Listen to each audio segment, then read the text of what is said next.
Ora, muito bem-vindos a mais um programa da Rádio Pernas. Estamos com Conversas de Ribatejo em mais uma semana, mais um fim de semana, a tentar comentar algumas das coisas que passaram durante esta semana e que também vão fazer o nosso futuro próximo, nos próximos meses, também a propósito das comemorações do 25 de Abril. Connosco temos o nosso painel habitual, hoje já refeito, Carlos Rodrigues, José Marcelino e Rui Barreiro, para além de Arnaldo Vasques, também a representação da Comissão das Comemorações Populares do 25 de Abril, organizada em Santarém, e que, com este tema, será um dos pratos fortes do programa de hoje.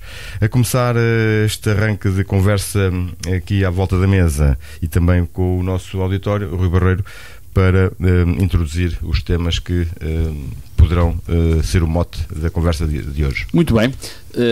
Eu quero cumprimentar o vasto auditório da Rádio Pernas e, obviamente, também o nosso convidado especial, o Arnaldo, e os meus colegas Carlos Rodrigues e José Marcelino. O Nelson introduziu muito bem o tema, mas eu diria que hoje temas não faltam. De qualquer forma, como nós tínhamos prometido aos nossos ouvintes, era nossa obrigação, agora que estamos a comemorar os 40 anos do 25 de Abril, que lembrássemos ao longo de 2014, e não apenas em Abril, os 40 anos do 25 de Abril. Já cá tivemos o Madeira Lopes, hoje temos cá o Arnaldo Vasques, meu particular amigo, por quem tenho um grande apreço, não só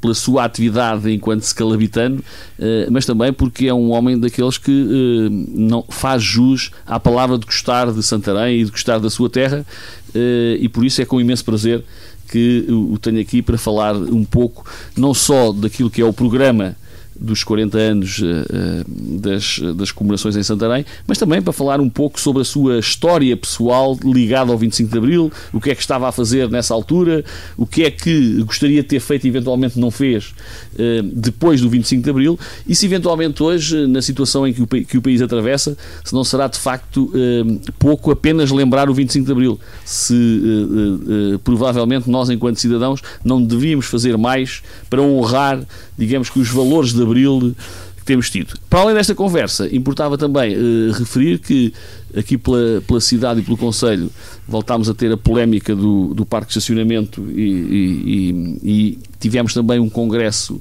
do PSD, tivemos também um comentário... Isso é que é mais preocupante. Agressivo, um comentário agressivo de Viriato Surmanho Marques a propósito do governo e daquilo que é a teatralização da atividade política, e portanto temas não nos faltarão, e como isto é uma conversa, eu queria de imediato passar ao Arnaldo para ele dar as boas-vindas e dizer de sua justiça.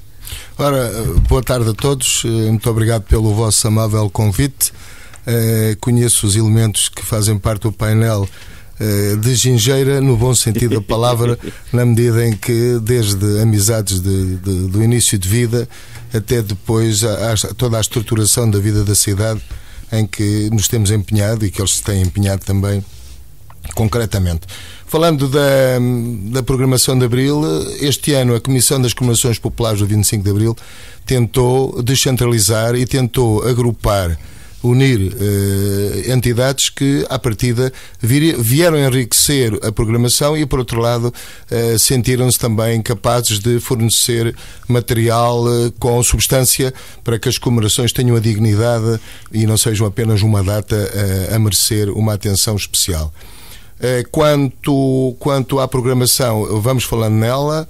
Posso-vos dizer que já no próximo dia 8 de março vai ser assinalado a memória de duas grandes senhoras desta cidade. Dia Mundial da Mulher, não é? Exatamente, e foi mesmo por isso. M de mulher, é essa a sigla. Mariana Ginestal Machado e Mariana Viegas, duas figuras incontornáveis.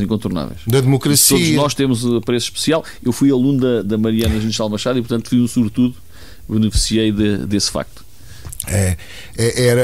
Nenhuma delas foi minha professora, mas o conhecimento das coisas não passa por isso, passa pela sua atividade de democratas. Basta de pessoas... conhecê-las para serem nossas professoras, não é? Exatamente, é isso. Não, e tínhamos gente sem na dúvida, altura. Mas eu, para além disso, tive a sorte de ter 2 anos como professora, o que foi uma coisa notável. Marcou-me indelevelmente para sempre a Mariana Ginestal Machado. Confesso que é sempre com alguma emoção que a recordo. Eu comparo muito estas duas senhoras com uma mulher fantástica que era de Torres Novas, Maria Lamas. Nós temos cá duas Marianas fantásticas que, como a Maria Lamas, elevaram bem alto o nome da mulher, e mais do que isso, eram mulheres que eram intervenientes, eram subversivas pela palavra e pelo aquilo que introduziam nos alunos. Perguntou-me o Rui Barreiro o que é que eu fazia quando foi o 25 de Abril. É engraçado, ele tinha chegado à guerra há relativamente pouco tempo, há um ano e meio. Estávamos bem marcados na família porque o meu primo direito, o Luís da Piedade Faria, estava preso no Forte da Trafaria porque tinha sido um dos malandros que tinha comandado a coluna intentona, a insurreição, aquilo que lhe queiram chamar, das Caldas para Lisboa, e estava à espera, portanto, de passar ao foro civil, portanto, antes de ser entregue à PIDE, para lhe tirarem as divisas, na altura era os galões de capitão, e ir para o Tarrafal, portanto, para Cabo Verde. Era 1974. 74, sim, exatamente. Sim. Em março, 16 de março. 16 de março de 74, e tu tinhas chegado à tropa. Eu tinha chegado há um ano e pico, não é? Há um ano e pico, não é? Para nós sabia, aliás, éramos amigos e colegas também contemporâneos do liceu do Faria, era da minha turma, particularmente, e tive vários contactos ao longo da vida com o Faria, conversámos muito, trocámos muitas impressões, tínhamos uma vontade extraordinária, mas quando eu lhe tocava no golpe das Caldas e o 25 de Abril, a conversa acabava imediatamente. Eu perguntava ao primo porquê este silêncio que o Faria fazia, e também perguntava porque a história nada diz dessa matéria. Os investigadores têm feito a ligação do golpe das Caldas, se me permitiu o termo correto, com o 25 de Abril, se tinha uma ligação ou se ele alguma vez fez alguma referência. É assim, o golpe das Caldas divide duas posições. Eles eram essencialmente spinolistas. Portanto, o meu primo tinha combatido na Guiné sob as ordens de Spínola, que foi um grande chefe militar. Houve outros que fazem esquecer uns ultras muito maus em termos de estratégia, o caso, por exemplo, do Causa, que foi péssimo, mas pronto, nós estamos aqui agora a discutir o problema do ultramar, senão também iríamos mais longe. Exato. Mas posso-vos dizer, a ligação é assim, o meu primo Luís, portanto, o Martelo, uma série de capitães que apareceram na altura e que foram presos, o próprio Almeida Bruno, da Academia Militar, o Major Monge na altura também, portanto, digo na altura porque a patente, ele hoje será já brigadeiro ou tenente-general, portanto, foram presos e eram da ala spinolista. Porquê? Porque a maioria deles tinham combatido e tinham gostado imenso da forma como Spínola estruturou toda a ação na Guiné, que quis sempre uma saída política, que foi isso que os nossos governantes nunca perceberam. Porque quando o Casal Ribeiro falava da ala liberal, onde pertencia, da ala não liberal, da ala ultradireita na Assembleia Nacional, antes do 25 de Abril, dizia que para ultramar nada era pouco e que derramasse o sangue que se derramasse era preciso manter as colónias, pois o Spínola não ia por aí, ele, Costa Gomes, etc. Portanto, tanto que não quiseram assumir vários postos na altura, já depois da morte de Salazar, já com Caetano, e consideraram que toda aquela gente ultradireita era da Brigada do Reumático, ou seja, um país novo que se poderia construir sob a égide da resolução política e não militar. É evidente que não deu.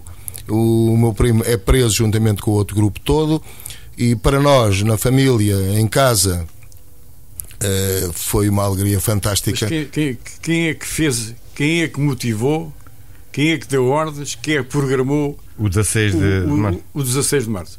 Quem programou o 16 de março foi uma ala spinolista, que na altura era toda ela, estava dentro do movimento das Forças Armadas, e eu penso que às vezes por uma gota faz faltar e uma gota faz sobrar. Penso que houve uma má introdução da ordem final, da última ordem.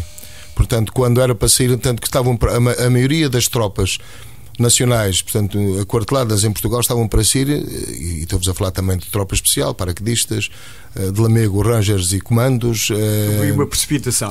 Eu penso que sim. O meu primo fez-me sempre chegar essa ideia e nós falávamos abertamente. posso-vos dizer que ele já cá não está, mas que morreu muito desassossegado, porque nunca houve uma verdadeira... Ele sentiu-se frustrado. Sim, porque nunca houve uma reabilitação depois entre eles todos. Qualquer das maneiras... Não, mas o frustrado tem o problema do após o 25 de Abril, a frustração dele, mas também em termos do anterior, porque o deixaram pendurado, quer dizer... Não, ele não foi. Não deixaram pendurado, tanto que se eles vão ter. Passa o termo, claro. Não, eu acho que o 25 de Abril até se apressa mais. O regime estava podre, pronto. Exato. Toda a gente sabe isso. Sim, e a idade que eu tenho permite-me perfeitamente. Sou mais. Não, como o Carlos, somos da mesma idade. Mas é assim. Depende. Pois, às vezes. Pois. Semana, o Carnaval. Muito obrigado pela parte que me toca. É que eu também já tinha saído da tropa nessa altura.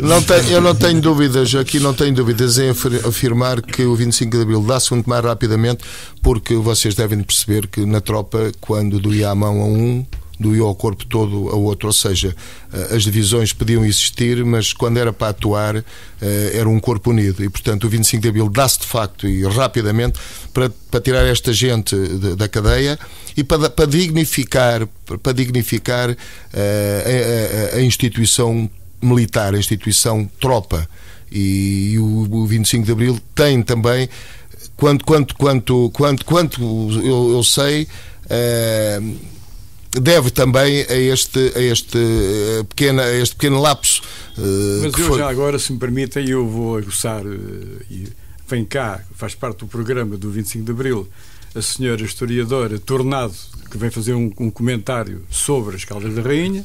Ela já fez um livro, um trabalho na tentativa de ligar, de repescar a ligação do 16 de março com o 25 de Abril, e naturalmente vai ser um ponto importante, dos mais importantes para quem quer ser esclarecido, que é importante a história, saber-se porque é que foi o motivo. O motivo é que o regime estava podre, mas como é que as coisas aconteceram, porque é que não foram todos no 16 de março, mas foi só em 25 de Abril. É importante para a gente conhecer toda a profundidade desta iniciativa. De qualquer maneira, ela vem cá e é um momento importante, que a senhora naturalmente ficará à disposição, se ela já tem mais os elementos para ligar ao 25 de Abril. Mas deixo que o Arnaldo estava a contar o que é que estava a fazer nessa altura, e depois introduzimos o seu primo, portanto, para voltarmos aí ao tema. Nessa altura nós tínhamos muito cuidado em falarmos, e sabíamos que a família estava mais ou menos debaixo de fogo. Quando íamos visitar o meu primo, sentíamos que éramos escoltados por gente que, não se fazendo anunciar, nós sabíamos perfeitamente quem era. Íamos ver o meu primo, íamos até Lisboa, passámos o Cacilheiro para o lado de lá e de longe dizíamos-lhe adeus no Forte da Trafaria. Portanto, o 25 de Abril, portanto, é de facto um ato fundamental para a família, porque libertaram o meu primo Luís e libertaram todos os outros que estavam presos, mas muito mais do que isso. Portanto, o 25 de Abril é toda uma forma diferente de se viver, e que nos trouxe uma esperança que depois, durante alguns anos, se notou na forma em que todos nós éramos coniventes no processo. Deixa-me só acabar. Coniventes no processo de fazermos um país novo, um país diferente, um país em que todos coubéssemos, um país em que as oportunidades fossem iguais para todos. O que é que eu estava a fazer exatamente? Estava-me a arranjar. Na altura tinha começado a trabalhar, e reparem, eu tinha vindo da tropa, tinha vindo da guerra, e tinha 12 trabalhos que poderia fazer. Portanto, tinha 12 convites para ir desempenhar uma missão, ou nos seguros, ou na banca. Escolhi a banca e estava-me a arranjar. Ouvi marchas militares, desconfiei, e quando cheguei a Alenquer, abalei para trás, porque entretanto o banco fechava e tinha havido o 25 de Abril, e todos nós ficámos realmente muito felizes. Mas é de uma felicidade que eu não tenho palavras para vos contar. De facto, apetecia-me outra vez viver esses momentos, atendendo a que estamos a viver tão mal. Mas eu não venho cá para falar isso. Só para pegar e fechar o parênteses. O Luís Faria, ao fim das pessoas daquela altura e daquelas colunas, não se conseguiu perceber porque é que a coisa falhou. E daqui um pouco com o mote. Não, eu penso que não há má fé. Há apenas alguma inexperiência, digamos assim, até porque uma primeira vez. por uma primeira vez, porque também não era fácil. Aliás, vocês reparem, se fosse feito num país em que o governo vigente tivesse na plena posse da sua plena posse dos seus direitos, vamos lá ver, e capaz de resolver um problema, a revolução não tinha de maneira nenhuma, ou a mudança de regime não tinha surtido efeito. Mas agora vos quero dizer que... Já agora deixa-me só ainda aqui neste do 16 de março e o 25 de abril. Eu penso que o 25 de abril só tem o êxito que tem sem eventualmente nenhuma situação. Bom, houve aquelas mortes lá que a PIDE fez, porque os militares perceberam muito bem que tinham que fazer de uma forma diferente o 25 de Abril, que tinham feito, não da mesma forma como tinha sido feito o 16 de Março. O 16 de Março provavelmente foi feito muito em cima do joelho, ou pelo menos muito menos preparado do que o 25 de Abril. Aliás, ele foi feito de manhã, o 25 de Abril foi feito a partir da noite, portanto houve uma preparação muito mais cuidada do 25 da Revolução do 25 de Abril do que foi, isto é a minha opinião, muito honestamente, até porque eu tinha também alguma noção do que é que estava enquanto estive enquanto fui militar, tinha, enfim, alguma informação privilegiada que estava no Serviço de Segurança, e portanto tinha alguma informação privilegiada, embora eu já tivesse saído em janeiro de 74 do Serviço Militar, mas este era um processo que já vinha e que já havia informação. Portanto, o 25 de Abril é mais bem preparado do que o 16 de Março e, portanto, provavelmente o 25 de Abril tem este êxito que foi enorme, como enfim, aqueles que tiveram a possibilidade e o prazer de assistir, como foi o nosso caso, portanto, teve resultados melhores por causa do fracasso, entre aspas, do 16 de Março. Penso que é pois, nós não podemos falar aqui em encenação, mas a palavra serve perfeitamente. Há uma encenação, viu-se onde é que se falhou. Aliás, eu tinha vindo, como vos disse, há um ano e pico, tinha vindo da guerra, portanto, de Moçambique, e posso-vos dizer concretamente que se falava à boca cheia, e a PIDE trabalhava muito connosco na informação, falava-se à boca cheia que a mudança tinha que ser feita, até porque tinha saído aquele célebre, pronto, voltando atrás e acabando rapidamente o assunto, tinha vindo aquele célebre o livro futuro. Não. Aquele célebre a lei que dizia que qualquer elemento que saísse da tropa, mesmo miliciano, como alferes, poderia ingressar imediatamente na Academia Militar e passado 2 anos teria o grau de capitão. Assim. Teria o grau de capitão, quando no fim de contas o curso. Não tem importância, não, mas teve muito importante. Não, na classe. É evidente, ao nível da corporação militar teve uma certa influência, mas isso não é. O povo não veio para a rua, não apoia o movimento, nem estava ligado, nem sabia nada desses movimentos. O forte foi o regime, como o Arnaldo disse há bocado e bem. O regime estava podre, ninguém acreditava naquilo, nem ninguém disparou um tiro, quer dizer, nem ninguém se defendeu dessa situação. Mas, sem tirar mérito, Carlos, aos militares. Agora vou-te fazer rir. O regime estava podre na altura, como está podre agora. A situação está podre. Mas tu repara, é preciso alguém que agarre e que avance. Na altura foi preciso alguém que avançasse, ou seja, eu penso que na altura própria tem que, mas deixa-me só aqui acabar. Neste momento não é podre. O que é possível, como é que é possível é como é que ele, em situação em que ele se encontra, e a democracia, porque o regime não está podre. Repara, hoje em dia é diferente. Hoje em dia chama-se os nomes todos aos governantes, escreve-se tudo sobre os governantes, eles sabem perfeitamente a situação em que está, sabem perfeitamente os problemas do país e não se preocupam muito com isso, porque interessa é manter a situação. É muito parecido com antes do 25 de Abril. Deixa-me só dizer uma coisa que é importante. Está animado. O problema grave da situação é que as pessoas não participam. Hoje em dia, quando o Arnaldo diz está podre, não. A população não sabe tirar partido da liberdade de há 40 anos. Não participa. E a gravidade da situação, e esse podre, quando eu gosto do termo, é por incapacidade dos eleitores e das pessoas que não participam. Nas últimas eleições, quase 56% das pessoas não votaram. E em Cascais chegou quase aos 70%. Esta é que é a realidade. Mau esclarecimento as pessoas não participam. Eleitores. O regime está fraco, as pessoas abusam, porque os sindicatos de voto dentro dos partidos da órgão do governo é complicado, mas há uma ausência e as pessoas uma ausência total da participação. Mas, Carlos, é assim, as pessoas quando votam acreditam que as pessoas que tomaram esses votos como forma de cheque em branco, vamos governar, que governem a favor das pessoas e a favor da resolução dos problemas, não para criar problemas. Mas parece-me a mim que as coisas não acontecem assim. Pois por isso é que eu dizia já agora, Ronaldo, desculpa, por isso é que eu ia dizer há pouco, quando o Carlos Luís interrompeu, que quem assistiu ao último congresso do PSD, e portanto já se falou aqui no congresso, e naturalmente vamos falar nisso, quem assistiu ao último congresso dá vontade de perguntar, aquela gente ria de quê? Aquela gente que estava ali naquele congresso ria de quê? Da miséria do povo, daquilo que é o regabofe dos amigos a comerem do Bornal. Riam de quê? É que de facto o que não acontecia antes do 25 de Abril, de facto nós, o povo, enfim, tinha medo porque a PIDE andava em cima dele, mas os governantes tinham a hombridade de não rir do povo. Agora, estes governantes riem-se de nós.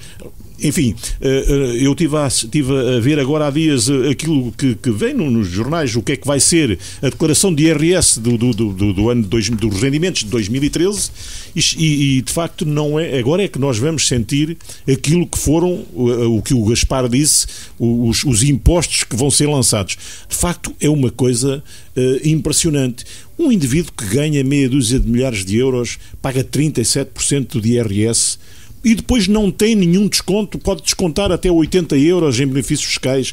Quer dizer, de facto, então, e vamos descer os impostos do IRC das empresas com a ficção de que vai haver emprego, ou de que vão criar mais empregos. As PPPs não acontece nada, os gatunos do BPN não lhes acontece nada, os gatunos do BPP não lhes acontece nada, as várias situações de corrupção que neste país graçam não acontece nada e só acontece aos trabalhadores que têm que descontar enormemente o imposto agravado. E eles riem de quê? Esta é a pergunta. Eles riam de quê? Vamos lá então à moderação. Congresso do PSD. Estamos a falar com o Congresso do PSD. É só o direito de resposta. Demos aqui muito direito de resposta. Damos aqui muito Atenção que o nosso convidado é o Arnaldo. Já agora. Sim, mas vá lá. As conversas vão surtindo. Eu pergunto-lhe como é que é possível que o país se encontre hoje, ao celebrar 40 anos de democracia, numa das maiores crises existenciais da nossa história. Esse é que é o problema. Quanto ao rir no PSD, as pessoas não se estavam a rir, naturalmente de coisas infelizes ou fazer gozo. O problema do PSD decorreu num ambiente de euforia. Houve factos importantes para as pessoas do que vivem e militam naquele partido. O problema grave não é esse, Marcelino. O problema grave é a afirmação de um responsável, nomeadamente da bancada do PSD, afirmar que o país está melhor, mas as pessoas é que estão piores. Esse é que é o grave drama. Aí é que é lamentável. Agora, o que se passou de lá... Essa afirmação é de Luís Montenegro, líder parlamentar do PSD. Isso é que é grave. Agora, o problema do ambiente que se lá passou é um ambiente... Os congressos são de festa, têm comentários, há uns que são mais felizes, outros são mais infelizes, mas este é que é o drama. O país está melhor, mas as pessoas estão piores. Isto é que é dramático. Porque parece que as pessoas não fazem parte do país. Bem, eu vou voltar ao 25 de Abril. Sim, exatamente. Só já agora, depois de termos feito essa introdução, eu propunha que pudéssemos ter 2, 3, 4 ideias de programa que tens aí agendado. De resto, há coisas, há uma coisa curiosa no seguimento do que se faz em relação ao 16 de março, também o 25 de Abril visto de fora. Os estrangeiros, como é que viram o 25 de Abril, que é uma das ações que este ano, penso que pela primeira vez, a Comissão vai levar a efeito. Dentro disto, que outras 2 ou 3 ideias? Se me permites, eu recuo só 2 minutos. É assim, uma história engraçada. Quando o meu primo estava preso, Luís Faria, portanto. O Luís Faria, o meu primo Luís Faria, portanto, foi quem comandou a coluna das Caldas para Lisboa. Havia um familiar da parte da portanto, havia alguém que era conhecido, não era nosso familiar, mas era familiar por afinidade, que era um elemento da PIDE. e foi-lhe pedido a ele se podia fazer uma intervenção, uma ajuda na medida em que era preciso fazer chegar coisas, alimentos e tal. Ele pura e simplesmente recusou, e pediu-se também se ele poderia, enfim, ter outro tipo de mudar para o outro lado. Enfim, não houve, foi uma barreira estanque. Quando veio o 25 de Abril, o meu primo passa por Santarém no dia 27 de Abril, comandando um grupo forte que ia dar prisão ao comandante da região militar que estava em Tomar. Vocês lembram-se que havia uma região em Tomar. E então, o meu primo, o Luís Faria, é o primeiro comandante do Forte Peniche após o 25 de Abril. Portanto, quando estavam lá toda a malta da PIDE, que é preso, houve aqueles incidentes em Lisboa, é tudo preso. E tem graça que é esse tal familiar. Alguns, pois. Mas pronto, os que estavam, eles foram presos. Também havia infelizes, não é? Também, pois.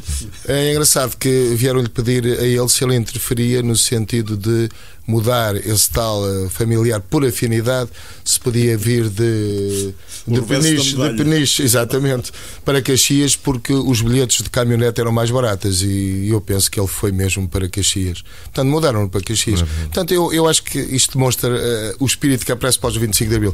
Vamos agora ao trabalho e em relação ao programa. Portanto, já vos disse, dia 8, sábado, março, às 21h30, à noite, no Fórum Mário Viegas, evocação de Mariana Ginestal Machado e Mariana Viegas. Depois, à tarde, às 15 horas, na Casa do Brasil, intervenções de Maria do Céu Guerra. Não, ela não vem, à última hora não pode vir. Fabiola Cardoso, Avril de Pires e o Movimento Democrático das Mulheres, e ao momento musical com Susana Alves e o Cor do Círculo Cultural. De manhã, às 11 horas, no Jardim de Baixo, serão inauguradas 2 ruas com o nome de Mariana Ginestal Machado e Mariana Lopes Viegas, e a participação da banda da Sociedade Musical Recreativa. Sim, que horas? À tarde. Começa às 11 horas a inauguração das ruas, às 15 na Casa do Brasil e às 21h30 no Fórum Ator Mário Viegas. Tudo no dia 8, sábado. Dia 8 de março, sábado, Dia da Mulher. No dia 21 de março, a uma sexta-feira, ao Dia Mundial da Poesia, serão distribuídos poemas pela cidade. Chama-se o título Poemas com Asas de Liberdade. Às 16 horas há uma distribuição. Quem é que vai distribuir? Eu vou-vos dizer, a equipe é constituída pela Maria da Purificação, Berta Pereira, Oxona, Vicente Batalha, José Domingos Lobo, Mili Barreiros, Luísa Figueiredo, Emília Leitão, Samuel Pimenta, Jorge Lopes, Manuela Marques, enfim, uma série de gente que se propôs. Ronaldo, nós na última vez tivemos cá o Madeira Lopes, suscitámos a possibilidade de fazermos uma espécie de debate com os representantes mais novos das diferentes bancadas com assento na Assembleia Municipal, no sentido, enfim, de tentarmos perceber o que é que a gente mais jovem que anda aí na política pensa sobre o 25 de Abril de há 40 anos e sobre estas comemorações. Não sei se isso chegou a ser incluído nas comemorações, ou se está alguma coisa prevista, mas iríamos a tempo. Não está, mas pois o programa é muito vasto. Pois a sugestão é ótima. Mas aqui a Rádio Pernas está disponível, nós estávamos disponíveis até, em último caso, trazer cá mas pode-se agendar os elementos, mas era interessante fazer uma coisa aberta ao público, não fosse. Sim. Porque talvez fosse interessante haver o público presente, nós estávamos disponíveis eventualmente para moderar, mas o público podia ter interesse, porque eu julgo que o Arnaldo e, enfim, todos nós temos a nossa memória do 25 de Abril e as histórias, mas é importante que hoje também percebamos o que é que os jovens hoje, os filhos e os netos de quem estava nessa altura no 25 de Abril, o que é que pensam hoje sobre o 25 de Abril, porque são eles, mais do que nós, enfim, seja eu, sejam vocês, mais do que nós, são esses que têm um país e um futuro pela frente e que devem eventualmente pegar nos valores de Abril.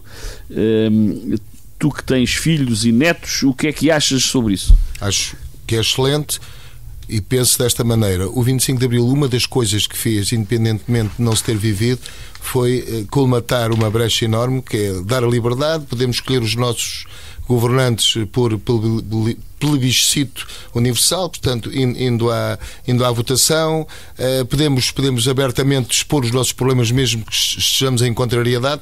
Portanto, isto é um dado adquirido, é um direito. Não é bem assim, não é verdade. Pois então. Estás enganado, não vives cá neste país, pá. Estás enganado, pá. Então diz estás lá. enganado, pá. Olha, tu tens um exemplo, já agora no aspecto construtivo, do que se passou isto é que é um tempo real para uma análise à democracia. O que se passou no Congresso do PSD, em que as pessoas votaram porque o voto foi secreto. Porque se o voto fosse com o braço no ar, ou saber, não era assim a votação. Porque depois condicionava as pessoas. Então, isso não limita a democracia. Mas isso só vem. Pois, mas isso é um problema. Mas se o PSD tem de lado tão. Não é o PSD, é a democracia. Não, em todo lado, sim. Estás a falar que foi no Congresso do PSD. Se o PSD tem dado tem levado tão mal a carta à Garcia, não me admira nada que estejas a dizer isso. Quando o PSD votou, quando votaram o Conselho Nacional, as pessoas espelharam com rigor a vontade e o voto.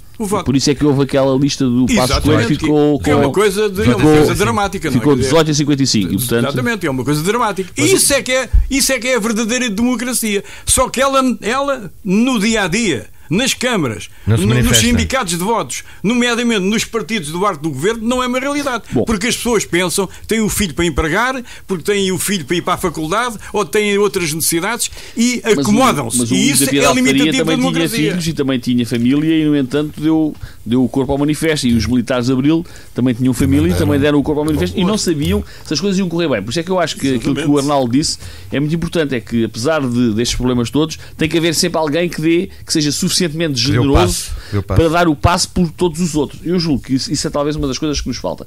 Mas já que estamos a falar no Congresso do PSD e nas declarações, o Viriato Soranho Marques escreveu umas coisas nos últimos tempos muito interessantes quer sobre o Congresso, até este artigo da Visão em que ele fala do Constâncio e do Cavaco. São interessantes, mas ele escreveu várias coisas, uma coisa também sobre o ator Passos Coelho e escreveu uma outra coisa que eu também gostava que o Marcelino e que o Arnaldo e o Carlos hoje pudessem aqui comentar, que tem um pouco a ver com a questão dos empréstimos e do pagamento das dívidas e de um relatório do Tribunal de Contas que diz que a maioria das concessões de águas a privados obriga câmaras a pagar por quebras no consumo. Isto é, todos nós sabíamos que a população estava a decrescer. Não é agora por termos inventado aquela história da Comissão da Natalidade.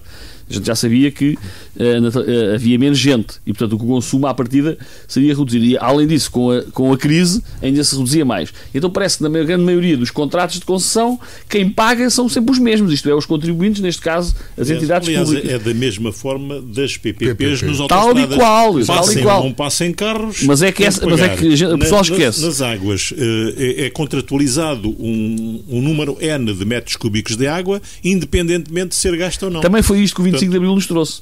E o Viriato Soranho Marques, num artigo que escreve, que acho que é a Almofada de Pedra, diz como é que nós designaríamos um cidadão que eventualmente pedisse um empréstimo, tivesse um empréstimo para pagar a 3%, mas ia pedir um empréstimo a 5% para pagar este empréstimo de 3%. E, portanto, empurrando a dívida e cada vez pagando mais. Como é que nós designaríamos um cidadão? E ele diz assim, eu sei como é que designava, mas isto é o que o Governo está a fazer atualmente. E será que... Ainda fez esta semana. Exatamente. E será que nós não nos devíamos indignar e eventualmente dar corpo ao manifesto? Porque isto é um opinion maker, porque eu tenho um elevado respeito e consideração, nem toda a gente lê, nem toda a gente gosta. Eu julgo, já agora julgo que em Abril vamos tê-lo por cá. Andamos a tratar disso, a ver se ele vem cá a falar um pouco sobre a Europa e é um homem interessante, é um professor universitário que pensa, mas eu julgo que, e também gostava de ouvir o Arnaldo sobre isto, quer dizer, o 25 de Abril deu-nos essas coisas todas, mas passado 40 anos o balanço que estamos a deixar às nossas gerações, aos tais netos que valores, e filhos, que valores é que nós estamos a... E para além disso, que países, que riquezas, porque ao hipotecarmos, digamos que o futuro deles, estamos a pôr em causa o próprio país e o desenvolvimento que o país tem que atravessar. Isto é um pouco dramático para quem viveu o 25 de Abril. Isto é assim, tem em duas ou três penadas. Salazar teve uma coisa muito boa, fez escolas iguais para que não houvesse desvios financeiros. Se vocês repararem, a nível nacional, as escolas têm todas o mesmo tipo. As casas de guardas florestais, as escolas, maiores ou menores, de acordo com os miúdos que existiam na zona, mas eram todas iguais. Era só para pagar um projeto. Exatamente. Não, mas foi isso para não haver desvio. Portanto, estamos a falar do arquiteto Rocklin, portanto, foi o pai de tudo isto. O que é que acontece? Mas fez uma coisa também extraordinária e que ajudou muito a mantê-lo durante 48 anos. Retirou às pessoas a possibilidade de estudarem além da quarta classe. As pessoas, a terceira classe bastava para saírem. Estamos a falar até 1974. Portanto, as pessoas podiam sair com a 4ª classe e ir trabalhar em qualquer ofício porque não havia problemas, ninguém os ia buscar a casa. O que é que acontece? Nós perdemos sempre, em relação aos povos da Europa, uma coisa que foi a leitura. Eu recordo-me quando o Cavaco Silva teve a primeira grande maioria, em que toda aquela zona ali do Oleiros, estamos a falar aqui da zona do Pinhal, aquela zona mais recôndita, mais do norte de uma província que se chamava Ribatejo, agora não é, agora é Alentejo, agora é Ceia da Silva, mas quando nós éramos Ribatejo e não éramos Ceia da Silva, mas tínhamos uma identidade própria. Por isso é que este programa se chama Conversas de Ribatejo. Mas no Ribatejo já não existe. É verdade, mas nós estamos cá. Nós somos teimosos. Somos os últimos dos moicanos, não é? Os últimos dos moicanos. Mas eu recordo, mas deixa-me só acabar com esta ideia. O Cavaco Silva veio para os jornais e disse: os portugueses entenderam a minha mensagem. E quem é que os ajudou a ganhar muito? Foi a zona do Pinhal Sertã, Freira do Zézer, Oleiros, Pedrógão, enfim, toda aquela massa ali, não é? Do centro do país, digamos, que foi muita gente a votar e foram gente de todas as idades e tal e tal. Concluindo e resumindo, aparece um homem dos grandes jornalistas de todos os tempos em Portugal, Fernando Paulouro, do jornal Fundão, que perguntava assim: como é que é possível o senhor Primeiro-Ministro, portanto na altura Cavaco Silva, dizer uma coisa destas, dizendo que toda a gente entendeu a sua mensagem, quando mais de 95% das pessoas que ele diz que votaram nele e que conseguiram a maioria, foi esta gente do Pinhal Interior, não lê, não sabe ler, a maioria deles são analfabetos, e é a zona de toda a Europa que menos, em termos percentuais, menos lê. Ouviu rádio e viu televisão. Pois também não. Pois, mas agora é assim, o sentido crítico das coisas ainda se está a apanhar o sentido crítico. Só se repararem bem o direito de cidadania. Eu vejo às vezes, quando vou a um organismo público, ando na rua todos os dias e escrevo para os jornais e apareço em colóquios e, enfim, em associações, as pessoas são boas. As pessoas são boas, não são mal formadas. E parece a mim que o direito, habituaram-se a ter só direitos. E muitas vezes também não chamam a si os direitos que elas têm. Portanto, as pessoas só têm deveres.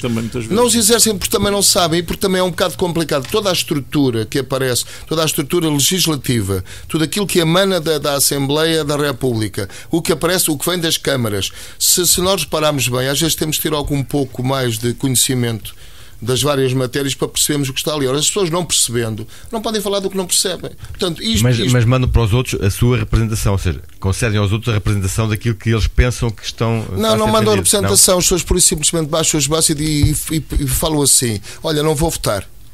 No fundo, se os governantes perceberem que a melhor forma que eles têm... E querem perceber... Que é de perceber que as pessoas... Se querem, pergunto. Se querem perceber esses sinais. Não sei. Não estão interessados. Até à data não houve problemas, mas se começarem a haver problemas mais graves, porque a sociedade está quase num estado de ruptura, e a ruptura começa quando há comida para dar aos filhos e aos netos, e quando começa a não haver paparoca, e quando as pessoas não têm emprego. Quer dizer, eu nunca pensei... Há 40 anos não pensavas que chegasse? Não, nunca pensei que chegasse ao que chegamos, não é? E por muita incúria e incapacidade de quem nos governa. A maioria das pessoas que nos governam são pessoas que passaram pelas Jotas. Eu não estou aqui por C, A, B ou C. Pelas Jotas. Não sabem o que é trabalhar, não sabem o que é gerir uma casa, gerir uma agência. Passam pelas faculdades, são bons tribunos, é como aos gregos. Aliás, a decadência dos gregos e romanos passa quando eles deixaram de ser operativos, andar no terreno, e passaram a ser bons tribunos. Para bem nisso.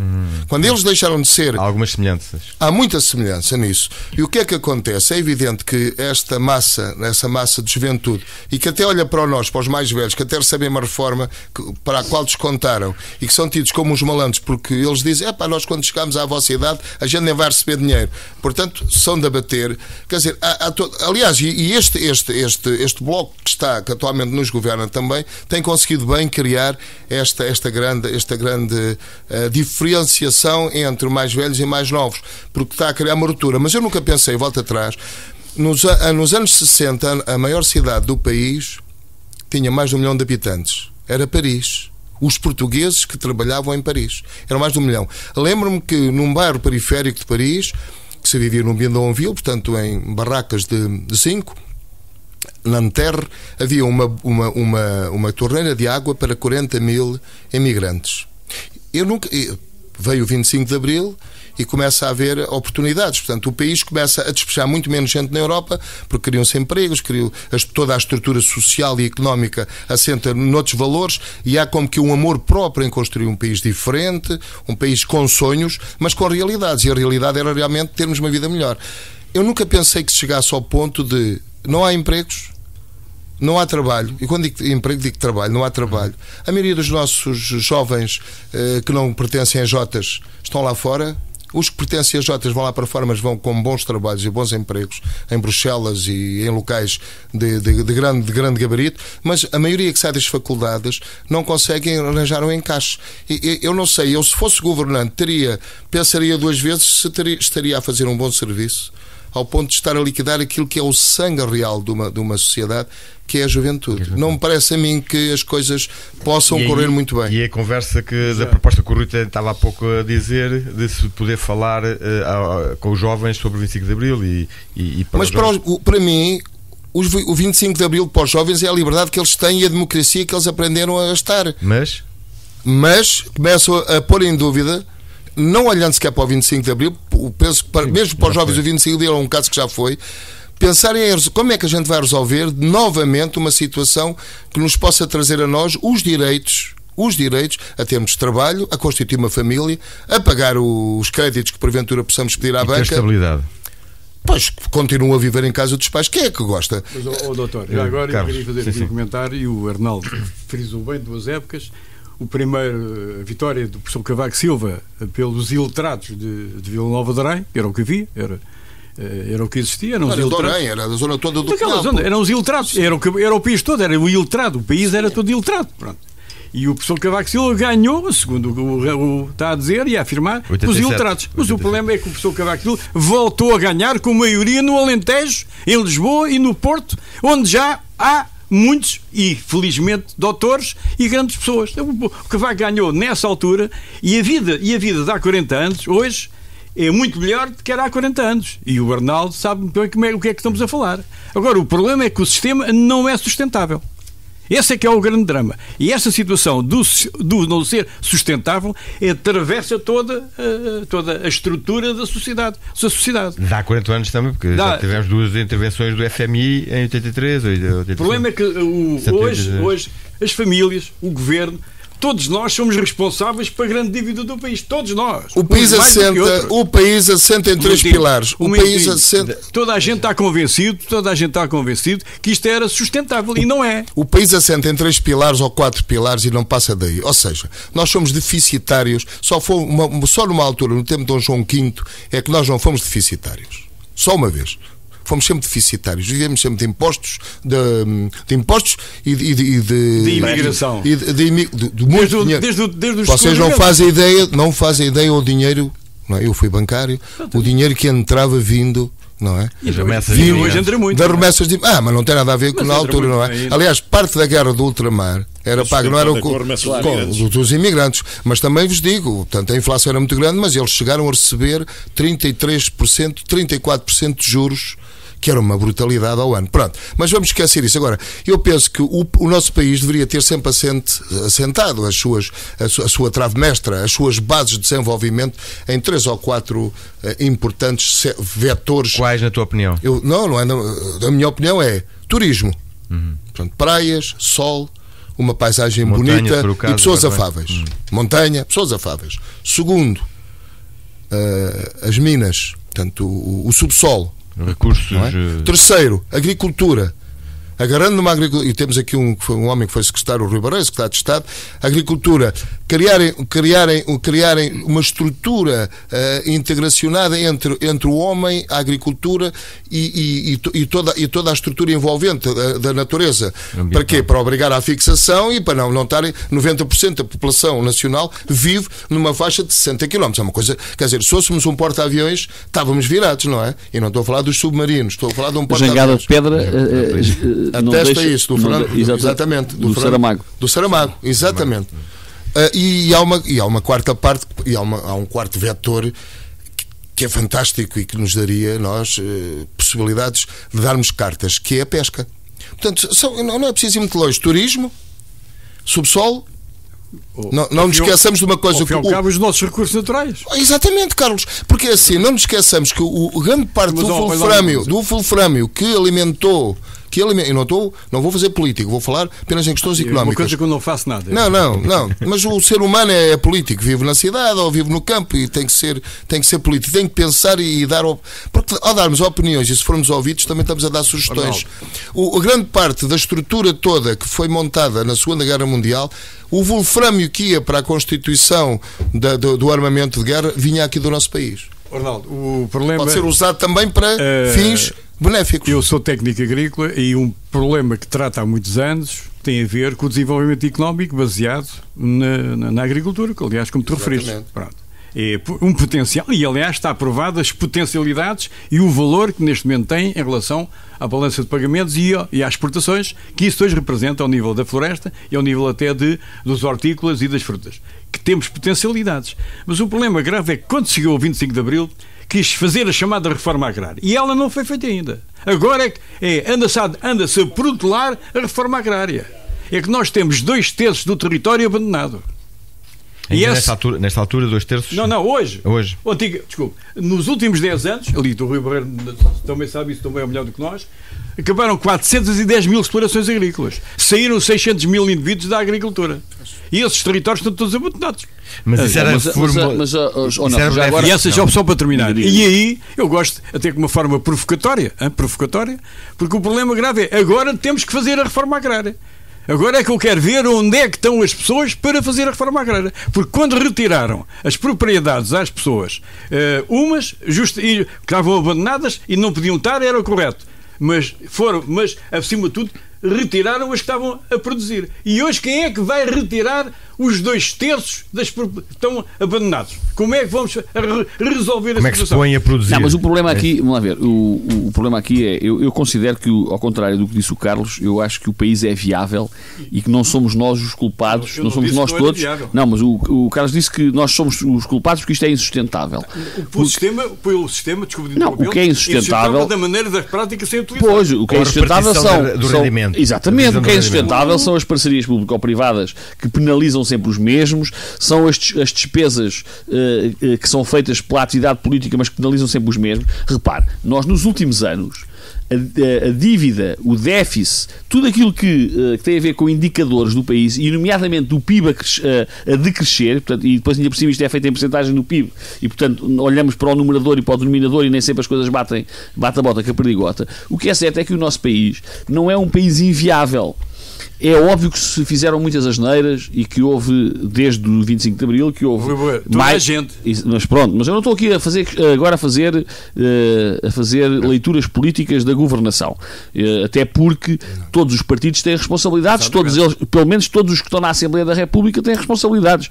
E portanto, não são só os que estão no governo que têm responsabilidades. A oposição também. Exatamente. Mas o que é importante não esquecermos é que a agricultura e o mar, nomeadamente as pescas, foram com a entrada para a União Europeia, e nós esquecemos muitas vezes, falamos muito no 25 de Abril, mas esquecemos no pós-86, nessa altura foram de alguma forma negociadas e desmanteladas face àquilo que era a nossa realidade. E portanto nós trocámos fundos comunitários para investimentos em algumas áreas para fazer autoestradas em detrimento de investimentos noutras. Por acaso e hoje, pela mesma pessoa que agora é Presidente da República. Exatamente. Mas e que hoje, agora há dias disse que tínhamos que voltar ao mar e à agricultura. Exatamente, isso não deixa de ser interessante. Mas eu julgo que hoje há aqui... Mas não me dão descanso, pá. Não, é verdade. Mas a realidade hoje é diferente, porque as explorações, o tamanho médio das explorações aumentou. E, portanto, saíram pessoas da agricultura, mas a dimensão da exploração aumentou, quase que duplicou, ainda é pequena, mas quase que duplicou desde a nossa entrada na União Europeia. É óbvio que há um abandono significativo, nomeadamente na zona do minifúndio. Nas pequenas parcelas. Nas pequenas parcelas, e que é necessário tomar medidas para que esse abandono não tenha repercussões. Mas se nós olharmos hoje aqui, mesmo no Conselho de Santarém, e para situarmos aquilo que estamos a falar, nós temos uma parte do nosso Conselho que apanha o Parque Natural da Serra da Aricandeeiros, aliás, onde eu encontrei aqui há tempos o Arnaldo numa preparação de uma visita da Ordem dos Engenheiros e o Parque Natural da Serra da Área Candeias. Eu andava a fotografar moinhos. Exatamente. E, portanto, tem uma riqueza paisagística notável. Tem ali uma parte que é do Concelho de Santarém, o Concelho de Porto Mós, o Concelho de Ribeirão, enfim, há um conjunto, exatamente, um conjunto de municípios que ali estão. Mesmo aí, na zona do minifúndio, há montes de terra abandonada. Não é preciso irmos para o norte, para o centro interior. Nós aqui temos terra abandonada. Na capital da agricultura. Exatamente. E, portanto, há muita coisa que nós podemos fazer. Eu julgo que, para além de tudo o que é possível fazer, principalmente neste momento o que falta e que existiu no pós-25 de Abril, é a esperança. A esperança de que é possível melhorar. Porque um país, quando não tem esperança, acaba por estar condenado. E eu julgo que o que nos tem faltado nos últimos tempos, e nomeadamente nos governantes dos últimos tempos, é que não têm sabido trazer a esperança à governação. Porque nós não vemos a luz ao fundo do túnel, nem vemos quando é que vai nascer o sol. E, portanto, isto é uma escuridão profunda. Por isso é que talvez o 25 de Abril, recordar o 25 de Abril 40 anos depois, seja extremamente importante para nós dizermos que as coisas estavam mal, nós vivíamos em ditadura, as pessoas sofriam, passavam mal, mas houve capacidade de dar a volta. E, portanto, hoje, se estamos mal, se há dificuldades, também temos que ser capazes de criar condições para a esperança. Só quem não se lembra da quantidade de milhares de barracas onde viviam algumas centenas de milhares de pessoas é que pode dizer que não se fez, logo a seguir ao 25 de Abril, uma revolução neste país e uma forma diferente de fazer as coisas. Agora, isso foi um trabalho que houve de facto esperança dos portugueses. Todos contribuímos para esse desenvolvimento. E hoje,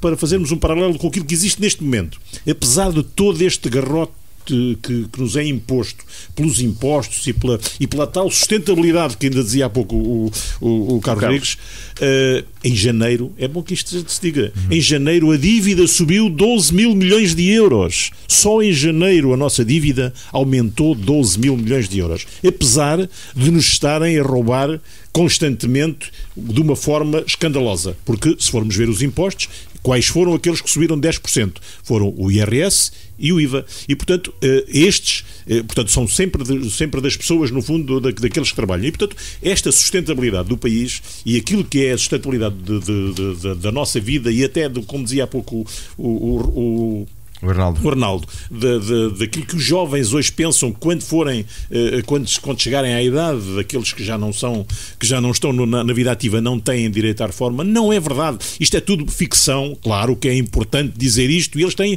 arranjado pessoas que têm conseguido transmitir muito bem esta imagem, porque o nosso sistema de segurança social é de solidariedade das gerações umas com as outras. Portanto, nós fomos solidários com as gerações anteriores e agora, daqui por 20 ou 30 anos ou 40 anos, com certeza que vai continuar a haver gente, com certeza que vai continuar a haver impostos e com certeza que vai continuar a haver gente reformada. Portanto, é uma ficção dizer que não vai haver. Agora, a forma como é dito é criminosa quase. Arnaldo, é assim, eu vou tentar rapidamente tipificar o nosso comportamento português. Temos 800 anos de história, 800 anos de fronteiras definidas, mas é assim, nós somos pessoas que tivemos o azar de nascer num país que está numa ponta, está numa periferia. A sorte ou o azar? Não, eu acho que é problemático, porque se repararmos bem, a forma como nós temos aqui de resolver a justiça, como as pessoas não têm problemas nenhuns, mesmo tendo problemas graves, mas de concorrer anteriores e agora? Como? Ias detectar comportamentos anteriores e comportamentos comportamentos atuais. Sim. Porque repara, sei lá, numa Espanha, numa França, numa Suíça, numa Áustria, numa Alemanha, num país da Europa, onde haja o mínimo problema que possa ter um candidato a qualquer cargo público, ele imediatamente se retira se alguém levantar esse problema e se justificar que é verdade aquilo que está a dizer. Portanto, tem vergonha. Isto aqui passa tudo, não há problemas nenhuns. O indivíduo pode ter tido chatices com a justiça, pode ser quase erguido, pode etc, e não tem ele próprio pejo em se retirar. Continua. Portanto, toda esta estrutura mental que fomos ao longo do desenrasca, do Rodriguinho, está mais alterado ainda do Chico Esperto. Está mais alterado ou não? Eu acho que se perdeu. A corrupção aumentou no nosso país, é dos maiores países mais corruptos da Europa. Mas não sabíamos essas situações.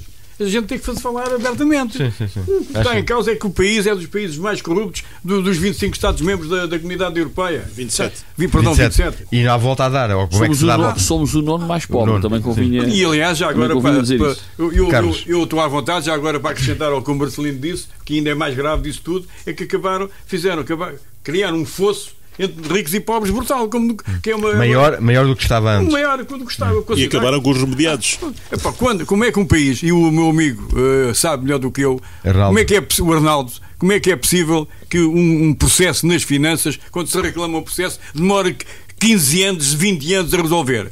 Exato. O homem está morto, a família está toda morta. Exatamente. Quer dizer, este Estado não existe.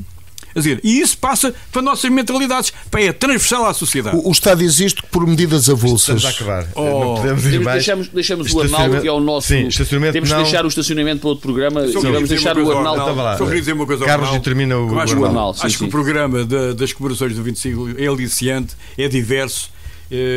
Já o disse aqui ao Madeira Lopes e agora vou dizer aqui de outra maneira.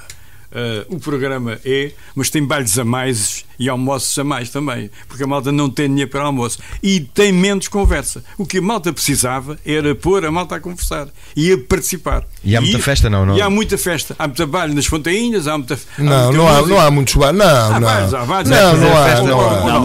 O problema é o seguinte: o programa está bem delineado, está bem desenvolvido, tem homenagens a personalidades fortes, assim marcantes. Carlos, temos de deixar o Arnaldo, senão não tem tempo. Então é assim. Pronto, nós agregamos à nossa volta uma série de entidades, associações, juntas de freguesia, todas corresponderam. A Câmara também participou. Penso. Por acaso? Não, participou e eu penso que é bom porque vamos criar um 25 de Abril capaz de fazer jus àquilo que foi a grande mudança. Posso-vos dizer que, por exemplo, no dia. Vamos agora novamente ao programa. Já não dá. Pronto, portanto, é assim. O programa foi bem delineado, é verdade. Não há os tais almoços, não são assim tantos como o Carlos está a dizer. Que eu gostaria, sim. Que houvesse mais debate e conversa sobre o 25 de Abril. Mas há debates. O programa vai ser lançado agora na rua, portanto, a nível oficial. Foi lançado ontem ali no Salão Nobre da Câmara. Na quinta-feira na Câmara de Santarém. E vai sair o programa em folheto, Última palavra. num flyer. Última palavra para o Arnaldo sobre o futuro para as comemorações, para o 25 de Abril. É assim, 40 anos depois de Abril, vão-nos tirando dinheiro, mas não nos tirem os sonhos. Fica assim dito a palavra de Arnaldo sobre o resumo que podíamos dizer, não só deste programa, mas também de alguma filosofia de vida e de perspectiva de vida para o futuro. O futuro nosso deste programa fica por aqui hoje, está sem futuro, por assim dizer. O futuro será daqui a uma semana que nos encontramos, Carlos Rodrigues, José Marcelino, Rui Barreiro, que estaremos de volta de hoje a 8 dias.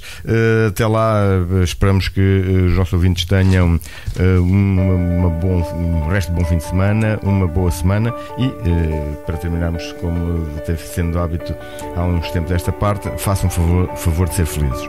Até para a semana.